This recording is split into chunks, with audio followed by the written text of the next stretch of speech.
ഇവിടെ സമർത്ഥമായി 2-3 തെറ്റിദ്ധരിപ്പിക്കൽ വളരെ വിദഗ്ധമായി ചെയ്തിട്ടുണ്ട്.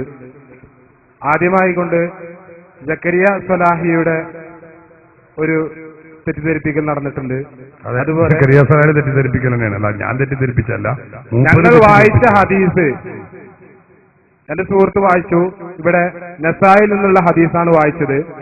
ആ ഹദീസിൽ ഊതി കെട്ടുക, കെട്ടിട്ട് കെട്ടുക, കല്ലിൽ ഊതി കെട്ടുക, അതിനെ പറഞ്ഞു. മന്ത്രിച്ചു ഊതിനെ കെട്ടുന്നതിനെ കുറിച്ചല്ല ഞങ്ങളിവിടെ പറഞ്ഞത്. അവിടെ ജക്കരിയ സ്വലാഹി വിശദീകരിച്ചത് ആയത്തുൽ കുർസി ഓതി മന്ത്രിച്ച് നൂല് കെട്ടി കഴുത്തിൽ മുറുക്കുക എന്നല്ല പറഞ്ഞത്, മറിച്ച് ഊതുക എന്നാ പറഞ്ഞത്. അപ്പൊ ഇവിടെ ഒരു സമർത്ഥമായ തെറ്റിദ്ധരിപ്പിക്കുന്ന നടന്നു. അപ്പൊ ഞങ്ങൾ ചോദിക്കുന്നത് ഊതി കെട്ടുക, കല്ലിൽ ഊതി അത് ഉപകാരം കിട്ടുമെന്ന ഉദ്ദേശത്തോട് കെട്ടുക. അതാണ് മഹാനായ ഇമാം സുയൂത്തി റഹ്മത്തുള്ളാഹി അലൈഹി തങ്ങളുടെ വിശദീകരണത്തിൽ, ആ ഹദീസിന്റെ വിശദീകരണത്തിൽ പറഞ്ഞിട്ടുള്ളത്. അപ്പോ ഇമാം സുയൂത്തിക്ക് തെറ്റുപറ്റിയ അല്ലല്ല, പ്രശ്നമുള്ളത് അപ്പൊ ഊതി കെട്ടുന്നില്ല. ഊതിനും കുഴപ്പമില്ല, ഏത് മന്ത്രിക്കിടുന്നതിന് കുഴപ്പമില്ല, കെട്ടിനും കുഴപ്പമില്ല. പിന്നെ എന്തിനാ കുഴപ്പമുള്ളത്? ഊതിയിട്ട് കെട്ടാൻ പറ്റുമോ എന്നുള്ളതാണ് അല്ലേ നല്ല ചോദ്യം. ആണെങ്കിൽ ആണെന്നാലും അല്ലെങ്കിൽ അല്ല എന്ന് പറയാം. ആണ്. അപ്പം ഊതാൻ പറ്റുമോ? ഇതാണ് ഇപ്പൊ അവരുടെ ചോദ്യം. ഓതിയിട്ട് വ്യക്തിയെ ഓതുന്നതിന് കുഴപ്പമില്ല. അതിനല്ലേ ഇവിടെ പറഞ്ഞത്. ഇയാളെ മൗലവിയല്ലേ പറഞ്ഞു, നിങ്ങൾ കേട്ടില്ലേ? ഈ ഡോക്ടർ സുബൈർ മൗലവി പറഞ്ഞ എന്താ? ഞാൻ ഓതുന്നു, ഓതിയിട്ട് ഊതുന്നു. ഏതിലേക്ക്? വെള്ളത്തിലേക്ക് ഊതുന്നു. ഊതിയിട്ട് അത് തെളിക്കുന്നു അല്ലേ? അതിന് ഏത് ഹദീസാണുള്ളത്? അതിങ്ങനെയാ തൗഹീദാകുന്നത്? നമുക്ക് മനസ്സിലാകുന്നില്ലല്ലോ. പിന്നെ അത് ഊരിയിട്ട് എങ്ങനെ കെട്ടുന്നത്? അതിനാ ഞാൻ നേരത്തെ തെളിവ് പറഞ്ഞു, നിങ്ങൾ അത് ശ്രദ്ധിക്കുന്നില്ല.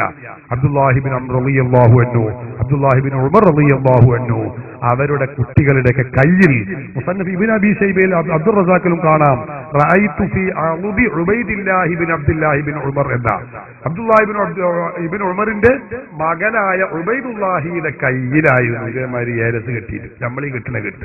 മനസ്സിലായോ? അത് ശിർക്കാണെങ്കിൽ മുത്തബിഉസുന്നയായ അബ്ദുല്ലാഹി ഇബ്നു ഉമർ ഈ ശിർക്ക് ചെയ്യുവോ, ചെയ്യിപ്പിക്കുവോ കുട്ടികളെ കൊണ്ട്? അപ്പൊ പൂർവിക മുസ്ലിമീങ്ങൾ ചെയ്തതാണ്. നിങ്ങൾ ഇങ്ങനെ ഒറ്റയ്ക്ക് ശിർക്കാണെന്ന് പറയാന്നല്ലാതെ ഹദീസിലൊന്നും അങ്ങനെ ഒരു ശിർക്ക് പഠിപ്പിച്ചിട്ടില്ല. ഊതുന്നതിന് കുഴപ്പമില്ല, കെട്ടുന്നതിന് കുഴപ്പമില്ല, മന്ത്രിക്കുന്നതിന് കുഴപ്പമില്ല, അത് കുടിക്കുന്നതിന് കുഴപ്പമില്ല, ഒരു കുഴപ്പവും ഒന്നിനുമില്ല. പക്ഷെ ശിർക്കിന്റെ വചനങ്ങൾ, ശിർക്കിന്റെ ആളുകൾ അവരുടെ മന്ത്രവും ഉച്ചാരണവും മന്ത്രനൂലും ഇറക്കൊന്നും പാടില്ല. അതിലാർക്കും തർക്കമില്ല. അത് മുസ്ലിംകൾ എല്ലാവരും അത് അംഗീകരിച്ചു വരുന്ന കാര്യവും ആകുന്നു. അപ്പോ ഇമാം സുയൂത്തി റഹ്മത്തുള്ളാഹി അലൈഹി പറഞ്ഞ മൻ തഅല്ലക ശൈഅൻ മിന തആവീദി, ഉറുക്ക് എന്നാണ് അതിനർത്ഥം. തആവീദ് പറഞ്ഞാലേ തമാഇമി എന്ന് പറഞ്ഞ ഏലസ്. ഇതൊക്കെ ശിർക്ക് കൊണ്ട് കെട്ടിയാലേ ഹറാം അല്ല ശിർക്കാവുള്ളൂ എന്ന് ഇമാം സുയൂത്തി പറഞ്ഞിട്ടില്ല.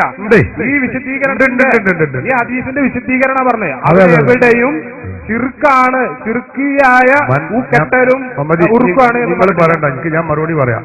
മൻ അല്ലക തമീമത്തൻ എന്നല്ല, ഏതെങ്കിലും ഒരു ഏലസ് കെട്ടി അല്ലെങ്കിൽ ഉറുക്ക് കെട്ടി അവൻ കാഫറായി ശിർക്ക് ചെയ്തു എന്നല്ല പറഞ്ഞത്. അത്തമായിമ്, അത്താവീദ്, അലിഫിലാമുള്ള താവീദും തമായും ആണ്.